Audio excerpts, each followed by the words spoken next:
Student, this is the video number 2 of wave optics. बेटा जी, हमने Huygens wave theory की बात की थी और इसके पहले हमने हाइगेंस प्रिंसिपल को पढ़ने से पहले हमने आपको वेव फ्रंट के बारे में बताया था कि हाइगेंस ने कि जो वेव फ्रंट का कॉन्सेप्ट दिया था वो किस तरीके से दिया था।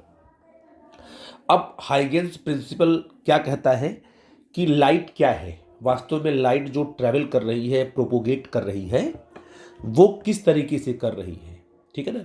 तो हाइगेंस ने हाइगेंस के 2 प्रिंसिपल थे, उसमें इन्होंने क्या बताया, पहला मैंने यहाँ पर पॉइंट आउट किया हुआ है, आप इसको यहाँ देख सकते हो। ठीक है बेटा जी। तो हाइगेंस ने बताया था कि each point on the primary wave front act as a point source. ठीक है बेटा जी। तो मैं आपको डायग्राम से समझाऊंगा, इसके बाद इस दोनों पॉइंट को पढ़ना। 2 प्रिंसिपल उन्होंने दिया था। ठीक है ना। यहाँ देखो, यहाँ पर एक पॉइंट सोर्स है, इसको आप देख सकते हैं, आपका पॉइंट सोर्स है। ठीक है ना। अब ये पॉइंट सोर्स जो है, जब वेव फ्रंट निकालेगा तो स्फेरिकल वेव फ्रंट बाहर निकालेगा। अगर आपका मान लो एक जैसे पॉइंट सोर्स यहाँ है, तो इससे जो वेव फ्रंट निकलेगा वो स्फेरिकल वेव फ्रंट बनेगा, ऐसे इस तरीके से। और ये 3D में है, इसलिए इसको सर्कल नहीं मानेंगे, ये स्फेरिकल वेव फ्रंट है और यही वेव फ्रंट आगे की तरफ बढ़ रहा है ना। ये सब सारे वेव फ्रंट है, ऐसे आगे की तरफ वेव फ्रंट। ये तो लाइट नहीं बना रहा हूँ मैं समझाने के लिए आपको। ये जो वेव फ्रंट है ये आगे की तरफ बढ़ रहा है, यही वेव फ्रंट। और ये जैसे आपने कहा ना कि टेनिस की बॉल है, ठीक है ना, या आप आप कह सकते हो कि वॉलीबॉल है, उसके अंदर क्या रखा हुआ है, एक छोटा सा पॉइंट सोर्स रखा हुआ है, उससे जो निकलने वाले वेव फ्रंट है ना, वो स्फेरिकल है। तो आप कहेंगे जो वॉलीबॉल का जो सरफेस है उस टाइप की सरफेस को आप इमेजिन करो, वैसा ही स्फेरिकल वेव फ्रंट बाहर की तरफ निकलेगा। 1 होगा, 2 होगा और ये वेव फ्रंट बाहर की तरफ निकलता जाएगा। ठीक है ना। बस आपको ये देखना है कि जो पहला वेव फ्रंट है वो क्या है और जो अगला वेव फ्रंट वो कैसे बनता है, इसको हाइगेंस ने एक्सप्लेन किया। तो उन्होंने क्या बताया, बताता हूं मैं आपको। उन्होंने बताया, डायग्राम में यहाँ बनाया, जैसे मान लीजिए ये आपका, मैं यहाँ समझा देता हूँ इसी डायग्राम को। यहाँ मान लो कोई पॉइंट सोर्स है, इसने पहले एक वेव फ्रंट ऐसे बनाया। ठीक है ना। तो जो पहला वेव फ्रंट है उसको आप प्राइमरी वेव फ्रंट मान सकते हो। ठीक है ना। तो ये वेव फ्रंट स्फेरिकल था, इसको आपने प्राइमरी वेव फ्रंट मान लिया कि हमारा क्या है, प्राइमरी। और इसको नाम दे दिया, मान लो हमने क्या दे दिया, एक्स नाम दिया। मान लो यहाँ पर एक्स दिया, यहाँ पर वाई दिया, है ना। ये वेव फ्रंट का नाम है एक्स वाई, मान लो ये पहला प्राइमरी वेव फ्रंट है। ठीक है ना। तो इसका नाम दिया हमने प्राइमरी वेव फ्रंट। तो हाइगेंस ने कहा कि जो प्राइमरी वेव फ्रंट है, उस वेव फ्रंट पर जितने भी पॉइंट्स हैं, सारे के सारे पॉइंट जो है एक सोर्स की तरह बिहेव करेंगे। All the points on the primary wave front act as a point source. तो जितने भी यहां पर आप लोग हैं, इस पे सब के सब हम थोड़ा दूर बना रहे हैं, यहां पर इनफाइनाइट नंबर आप क्या है, पॉइंट मिलेंगे। और जो भी पॉइंट यहां बनाओगे सब के सब क्या है, एज ए पॉइंट सोर्स की तरह बिहेव करेंगे। और इसको बोलते हैं वेवलेट, यानी सेकेंडरी वेवलेट। तो ये जो वेव फ्रंट आपका बना, इसको बोलेंगे प्राइमरी वेव फ्रंट, है ना। ठीक है बेटा जी, प्राइमरी वेव फ्रंट। इसके बाद क्या होगा कि प्राइमरी वेव फ्रंट पर जितने भी पॉइंट्स हैं, all the points act as a point source. तो वो क्या करेंगे, वो अपने वेव फ्रंट बनाएंगे। तो वो जो वेव फ्रंट बना रहे हैं वो कैसे होंगे, यहां पर देखो, ये अपना वेव फ्रंट बनाएगा, ये अपना वेव फ्रंट बनाएगा ऐसे। ये पॉइंट सोर्स यहां अपना वेव फ्रंट बनाएगा, ये अपना वेव फ्रंट यहां बनाएगा ऐसे, है ना। ये पॉइंट सोर्स ये छोटे छोटे वेव फ्रंट बनाएंगे, इसको बोलते हैं सेकेंडरी वेवलेट्स। क्या बोलेंगे, सेकेंडरी वेवलेट्स होगा ये। अब ये जो सेकेंडरी वेवलेट्स बने हुए हैं, इसको बोलेंगे secondary wavelets.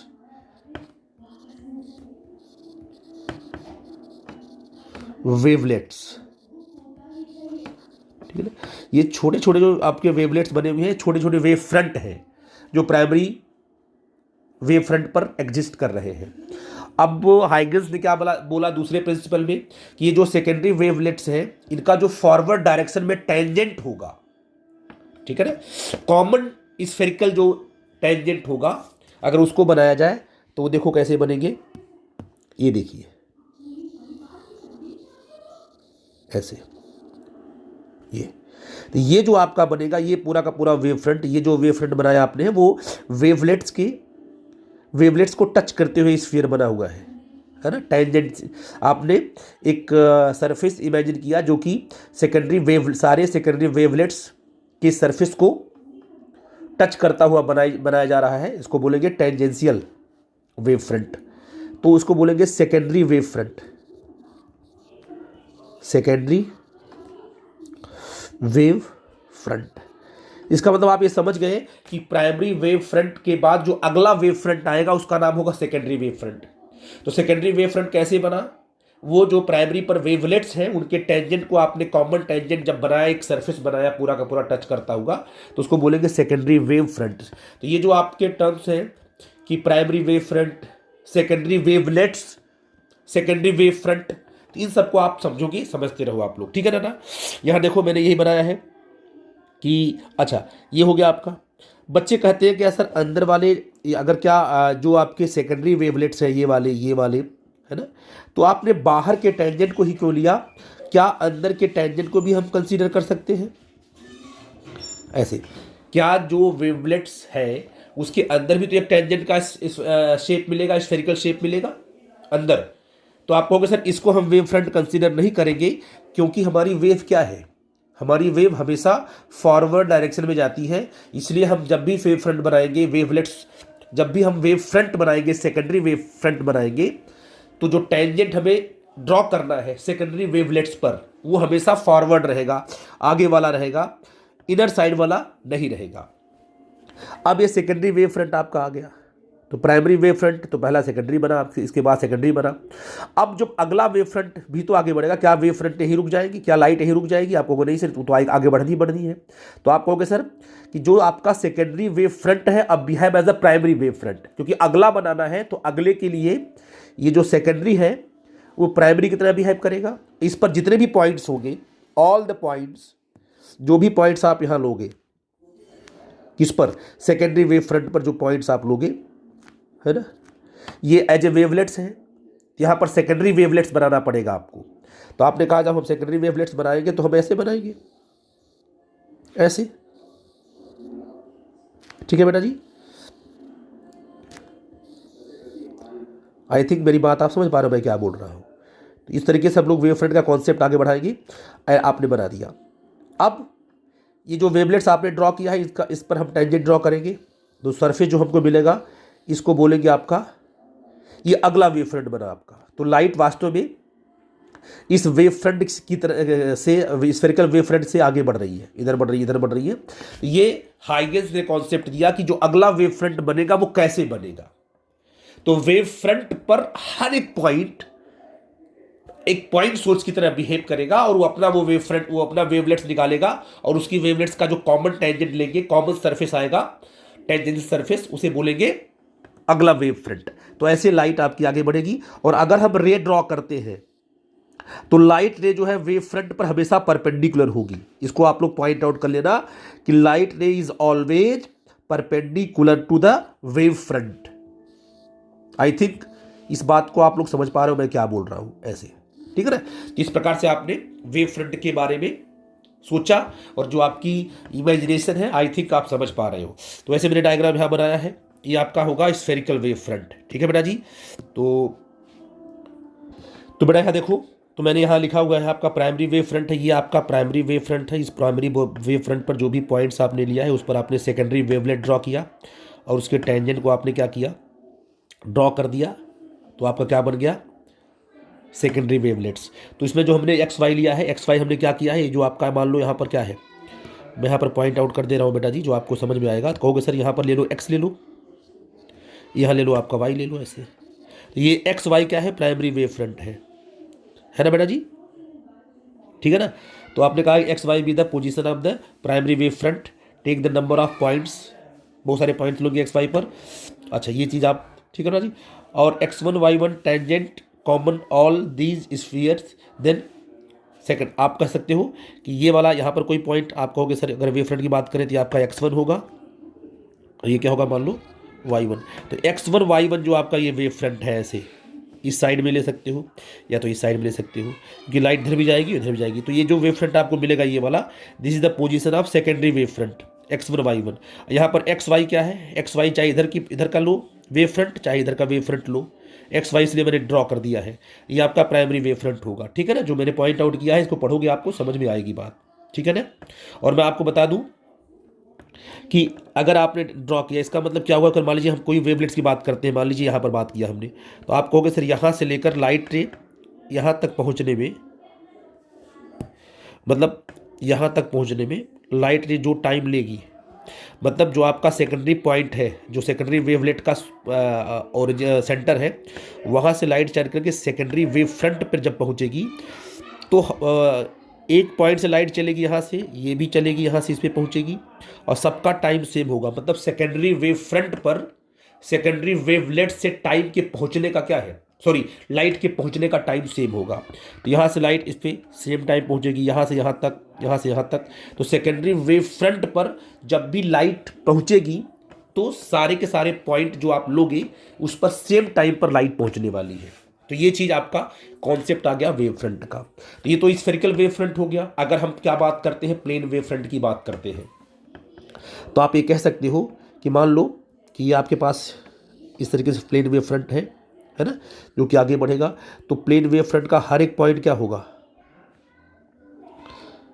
Plane wave front पर मान लो ये प्राइमरी है, मान लो ये प्राइमरी वेव फ्रंट आपका कौन सा, ये आपका प्राइमरी वेव फ्रंट मान लो है ना।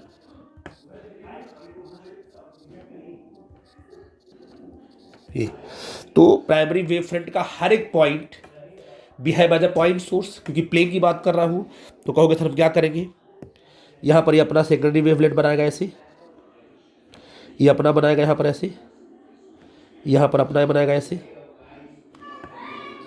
ऐसे, है ना। थोड़ा सा डायग्राम आगे पीछे बन रहा है, आप लोग बना लेना। ये सेंटर में आएगा, है ना। ये अब ये आपका प्राइमरी वेव फ्रंट हो गया। इसके बाद जो आपने कहा कि इसका जो कॉमन पॉइंट होगा, इसका कॉमन टेंजेंशियल सरफेस जो होगा सामने से बिल्कुल ऐसे, ये तो ये आपका बना प्राइमरी वेव फ्रंट। ये क्या बनेगा आपका, बोलो, ये बनेगा आपका सेकेंडरी वेव फ्रंट। ये बन जाएगा आपका सेकेंडरी वेव फ्रंट, ठीक है ना। इसका नाम लिखते हैं एक्स है, ये वाई है, ठीक है बेटा जी। और जो सेकेंडरी वेव फ्रंट का नाम X1 और क्या लेते हैं बेटा जी, Y1। ऐसे आगे बढ़ेगा। तो अगर आपको अगला वेव फ्रंट ड्रॉ करना है तो क्या होगा, तो सर अगला वेव फ्रंट ड्रॉ करना है तो हमें क्या करना पड़ेगा, सेकेंडरी वेव फ्रंट को हमें प्राइमरी एज्यूम करना पड़ेगा, और इसके हर पॉइंट, इस पर हर पॉइंट क्या करेगा, behind by the point source. तो ये क्या करेगा, ये अपना बनाएगा वेवलेट्स ऐसे,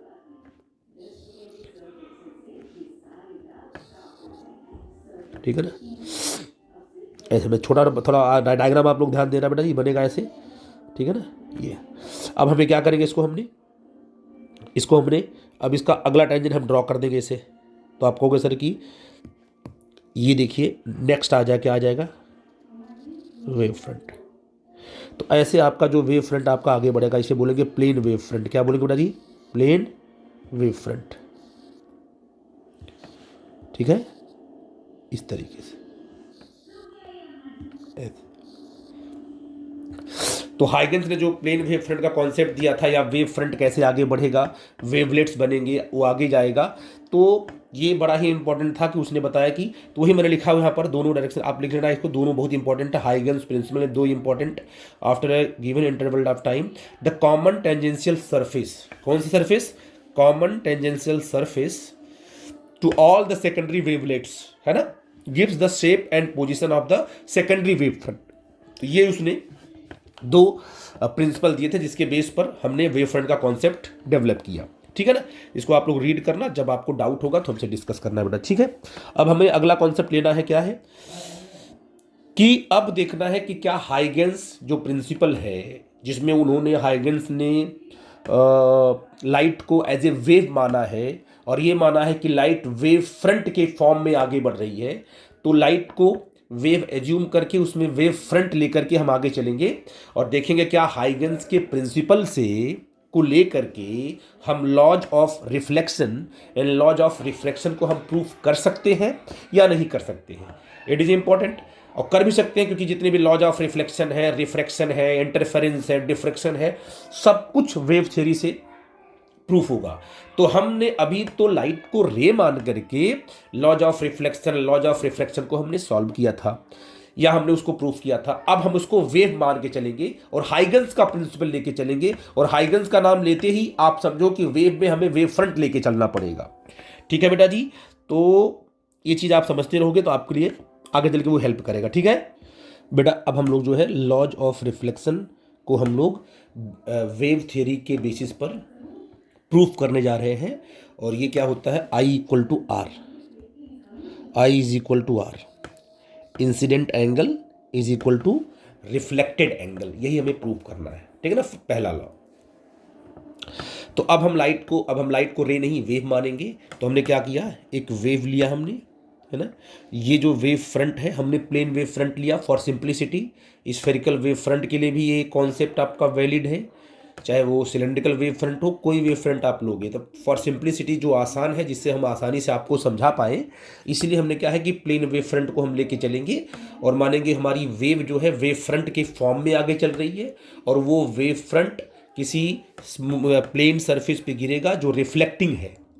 यहाँ से वेव गिरेगी और ये देखो ये वेव फ्रंट यहाँ से चला। अब देखो ये कि आपको दो लाइट रे हमने दिखाया हुआ है, दो नहीं, इसमें पूरी की पूरी लाइट रे भरी हुई है। ये है वेव फ्रंट, यही वेव फ्रंट आपका आगे बढ़ रहा है। देखो ये ए और बी, ये वेव फ्रंट आकर के प्लेन सरफेस से टकराया। तो वेव फ्रंट का ये वाला जो पॉइंट है नीचे वाला जो ये पहले टकराएगा, और बी वाला जो है कुछ टाइम के बाद टकराएगा। तो पहले कौन रिफ्लेक्ट होगा, वेव फ्रंट का ये वाला पोर्शन पहले रिफ्लेक्ट हो जाएगा और बी वाला पोर्शन जो है बाद में रिफ्लेक्ट होगा।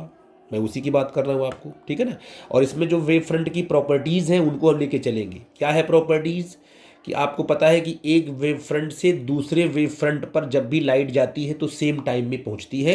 क्या कि मान लो अगर एक वेव फ्रंट यहाँ पर है और दूसरा वेव फ्रंट मान लो यहाँ पर है, तो यहाँ से लाइट चलेगी, इस पर पहुँचेगी, तो जो टाइम यहाँ से जाके यहाँ ले टाइम जो लेगी वही टाइम यहाँ भी लेगी, वही टाइम यहाँ भी लेगी। तो ये आपको एक वेव फ्रंट से दूसरे वेव फ्रंट पर लाइट को पहुँचने में सेम टाइम लगता है। ठीक है ना।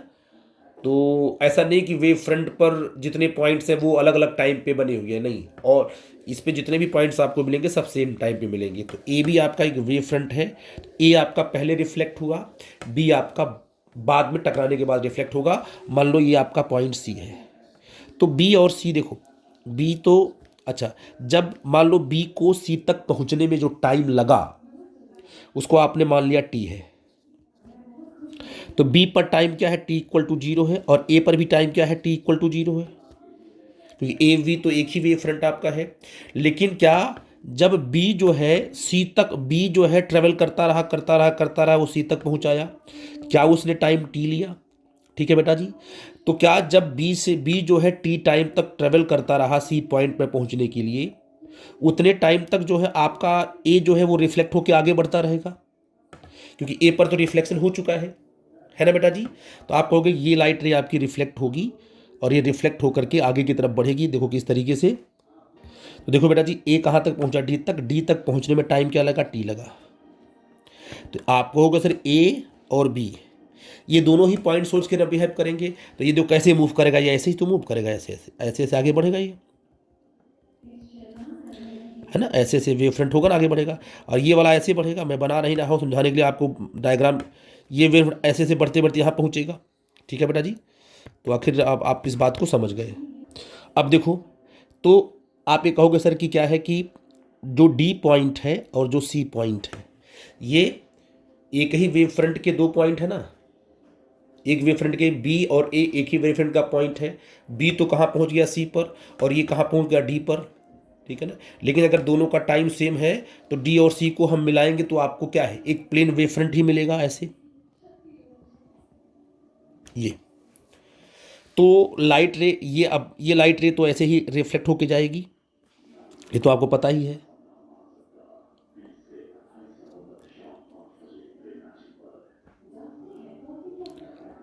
ऐसे। और जो आपके पास सी लाइट लाइट है ये अब तो यहाँ टकराएगी, टकराने के बाद वो ऐसे जाएगी इस तरीके से,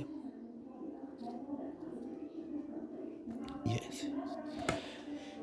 तो आप देख रहे हो ना, आप देखो बेटा जी, आप कह रहे हो कि सर ये वेव फ्रंट इससे टकराया और ये वेव फ्रंट इससे वापस चला गया, तो ये इंसिडेंट वेव फ्रंट है। ये कौन सा वेव फ्रंट है? इंसिडेंट है। और ये कौन सा वेव फ्रंट है? रिफ्लेक्टेड है। तो इंसिडेंट को आप ऐसे समझा सकते हो कि ये जो वेव फ्रंट देखो, ये जो वेव फ्रंट आएगा इंसिडेंट होगा, और जब वो रिफ्लेक्ट होगा तो रिफ्लेक्टेड वेव फ्रंट ऐसे ही निकलेगा, वो भी प्लेन वेव फ्रंट ही रहेगा, ऐसे निकलेगा इस तरीके से। आई थिंक इस कॉन्सेप्ट को आप समझ पा रहे हो मैं कैसे बना रहा हूं, ठीक है बेटा जी? इस बात को आप समझ गए। तो हमने इंसिडेंट वेव फ्रंट और रिफ्लेक्टेड वेव फ्रंट को हमने बना दिया। अब आप देखो कि इस केस में हमें प्रूफ करना है I is equal to r. वो कैसे करेंगे उसकी हम बात कर लेते हैं। तो I क्या चीज है? जब आपने रे ऑप्टिक्स पढ़ा था तो उसमें इंसिडेंट रे नॉर्मल के बीच में जो एंगल बन रहा था वो I था। लेकिन यहां पर तो आपने वेव फ्रंट लिया हुआ है, यहां पर तो आपने रे नहीं लिया हुआ है, ठीक है ना? लेकिन आपका जो इंसिडेंट एंगल है वो तो रे मान के ही बना पाओगे आप। तो चलो आप एक लाइट रे, इस पूरे वेव में एक रे ले लो आप, क्योंकि वेव है तो उसमें कई सारी रेज होंगी। एक रे ले लो, तो ये रे क्या है? इंसिडेंट रे है। यहाँ पर पड़ी, ये रिफ्लेक्ट हुई, तो आप कहोगे सर अगर देखा जाए तो इस तरीके से इस पर अगर नॉर्मल ड्रॉ करते हैं हम, यहाँ पर ऐसे नॉर्मल ड्रॉ कर दिया अगर हमने, मान लो ऐसे, यहाँ पर अगर हमें नॉर्मल ड्रॉ कर दिया तो ये एंगल बनेगा आई बनेगा, ठीक है बेटा जी? ये एंगल आई बनेगा, है ना? अच्छा, और अगर जो रिफ्लेक्टेड रे की बात करें, ये रे जो रिफ्लेक्ट हो रही है, अगर इस पर हम नॉर्मल ड्रॉ करें ऐसे ऐसे, तो ये जो एंगल आपका बनेगा ये आर बनेगा, रिफ्लेक्टेड एंगल बनेगा वो।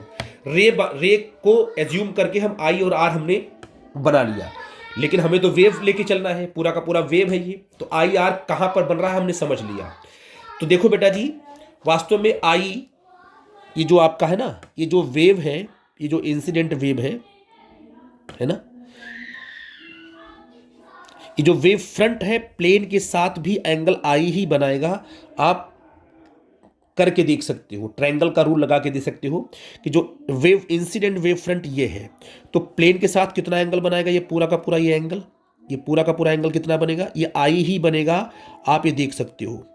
तो वेव के केस में जो इंसिडेंट एंगल होगा, वो जो वेव फ्रंट जो है वो प्लेन के साथ जो एंगल बनाएगा उसको इंसिडेंट एंगल मानते हैं, क्योंकि ये आई वही आई है जो रे के केस में इंसिडेंट और नॉर्मल के बीच का एंगल बना हुआ है। तो क्या ये आई है? आप इसको समझा सकते हो कैसे, मैं आपको बताता हूं। देखो देखो, ये पूरा का पूरा एंगल कितना है? आप कहोगे सर कि क्या बोलते हैं, हमें ये एंगल निकालना है, ये वाला एंगल कितना होगा? क्योंकि ये वेव फ्रंट है, इस वेव फ्रंट ने प्लेन के साथ कितना एंगल बनाए वो हमको निकालना है।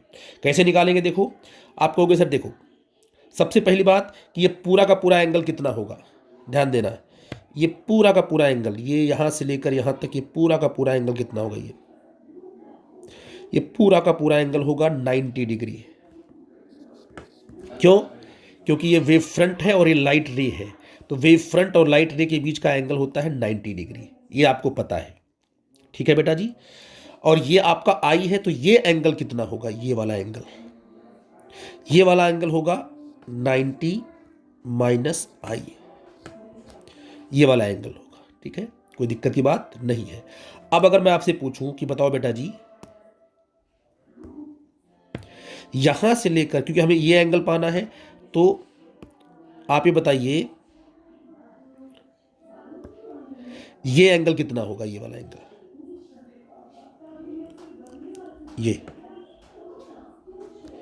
ये वाला एंगल होगा, यहां से लेके यहां तक पूरा पूरा होगा 90 होगा, ये एंगल 90 होगा, ठीक है ना? तो ये पूरा का पूरा 90 है और ये कितना है? 90 माइनस आई है, तो ये एंगल कितना होगा? 90 माइनस, तो रेड वाला एंगल कितना होगा बेटा जी? हम रेड वाला एंगल बताते हैं, ये एंगल होगा आपका 90 माइनस 90 माइनस आई। तो आप सॉल्व करोगे 90 माइनस 90 प्लस आई, तो कितना बन जाएगा बेटा जी? ये सिंपल, ये से कट जाएगा, ये सिंपल आपका आई आ जाएगा। तो ये वाला एंगल इंपॉर्टेंट है, कि इंसिडेंट वेव फ्रंट जो है प्लेन से कितना एंगल बना रहा है, आई एंगल बना रहा है ये। तो आई थिंक मैं आपको समझा पाया मैं क्या कहना चाहता हूँ। ठीक है बेटा जी, तो ये आपने कंफर्म कर लिया। अब इधर आ जाते हैं बेटा जी, इधर भी देखो वही कॉन्सेप्ट चलेगा। क्या चलेगा बेटा जी कि अगर ये कौन सा वेव फ्रंट है बोलो, ये रिफ्लेक्टेड वेव फ्रंट है। तो डी और सी ये कौन सा वेव फ्रंट है, रिफ्लेक्टेड। तो जो रिफ्लेक्टेड वेव फ्रंट है वो प्लेन के साथ ये वाला एंगल बना रहा है। ये एंगल आर आना ही आना है, आप करके देख सकते हो। कैसे? आप कहोगे सर ये कितना एंगल बनेगा, यहां से लेके यहां तक कितना एंगल बनेगा, ये वाला एंगल ये बनेगा 90, पूरा का पूरा एंगल बनेगा 90। आई थिंक मैं आपको समझा पा रहा हूं। ठीक है बेटा जी, तो आप बताओ अगर ये 90 बन गया और ये आर है तो ये वाला अंदर वाला कितना होगा बेटा, ये वाला एंगल, ये वाला एंगल होगा 90 माइनस आर होगा, है ना, अंदर वाला एंगल। और ये पूरा का पूरा एंगल कितना है बेटा, ये पूरा का पूरा एंगल है 90। तो ये वाला एंगल कितना होगा, ये वाला, तो कहोगे सर पूरा का पूरा ये 90 है, 90 माइनस आर, तो ये बन जाएगा आपका आर। तो आई थिंक आपने आई और आर को डिसाइड कर लिया। ठीक है बेटा, तो इंसिडेंट वेव फ्रंट प्लेन के साथ आई एंगल बना रहा है और रिफ्लेक्टेड वेव फ्रंट प्लेन के साथ आर एंगल बना रहा है।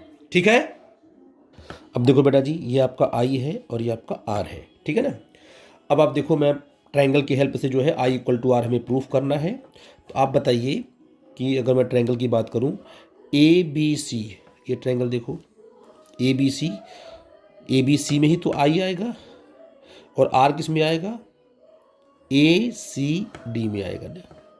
ठीक है ना, तो चलो करते हैं बेटा जी। बताइए बी कितना एंगल होगा, ये वाला एंगल होगा कितना, 90 डिग्री। ए बी सी ये होगा 90 डिग्री।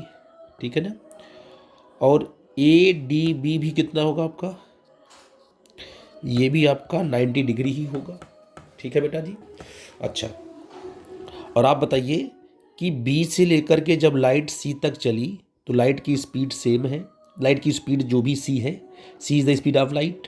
तो ये बी से लेके सी तक जाने में जो बी सी कितना होगा, बी इंटू सी, ये जो डिस्टेंस है कितनी होगी। हम इसको थोड़ा सा बड़ा लिखते हैं बेटा जी, क्योंकि सी आपका कॉमन आ गया है तो आप हो जाओगे कन्फ्यूज्ड।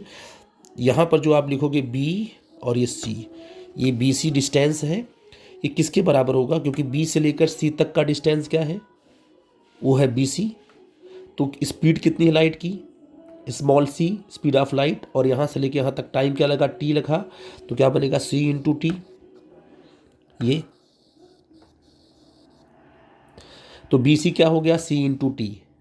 तो बी से लेकर सी तक जाने में जो लाइट को टाइम लगा वही टाइम तो ए से लेकर डी तक भी लगा।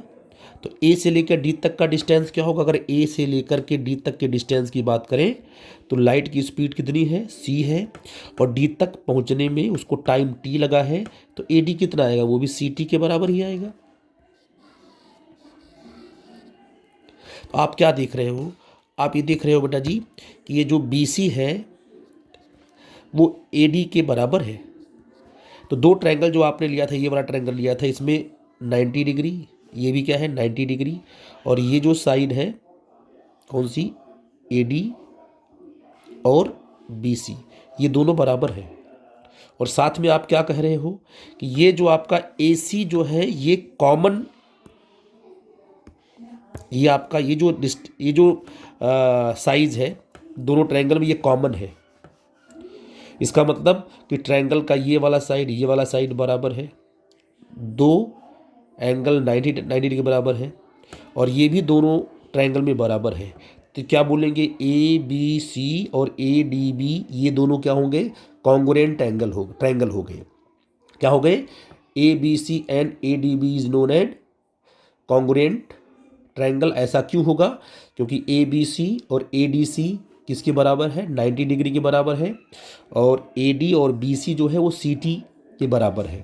तो साइड बराबर हो गए, ट्रायंगल बराबर हो गए, और एक साइड जो है कॉमन है, तो ये कॉन्ग्रुएंट ट्रायंगल हो गए। ये जो दोनों ट्रायंगल आपस में कॉन्ग्रुएंट हो गए, तो आप ये कह सकते हो कि अगर ये कॉन्ग्रुएंट है तो ये वाला जो एंगल होगा पूरा का पूरा, ये एंगल इस एंगल के बराबर होगा, आई इक्वल टू आर। ठीक है ना, तो therefore B A C is equal to D C A. I is equal to R, तो आप क्या बोलोगे उसको बेटा जी? And this is the first law of reflection, this is the proof of, this is the proof of